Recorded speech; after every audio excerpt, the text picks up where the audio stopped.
How to fix "there was a problem communicating with Safari" on iPhone. In this tutorial, I'll show you several simple solutions that may help fix the problem. First, completely close Safari and open it again. Next, check your internet connection. Switch between Wi-Fi and mobile data to see if Safari starts working normally. If the problem continues, restart your iPhone. Press and hold the side button and either volume button, then slide to power off. Wait a few seconds, turn your iPhone back on, and try Safari again. You can also clear Safari's website data. Open the Settings app on your iPhone. Scroll down, then select Safari. Tap Clear History and Website Data. Choose the appropriate time range, then confirm by tapping Clear History.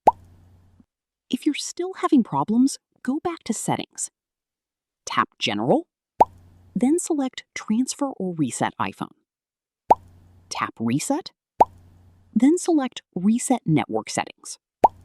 Enter your iPhone passcode if prompted and confirm the reset. Keep in mind that resetting network settings will remove your saved Wi-Fi networks and passwords, so you'll need to reconnect afterward. Finally, make sure your iPhone is running the latest available version of iOS. Go to Settings again, tap on General, then tap on Software Update. If an update is available, download and install it. And that's it.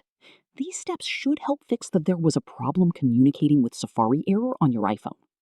If this tutorial helped, don't forget to like the video, subscribe to the channel, and check out more helpful iPhone and Safari tutorials.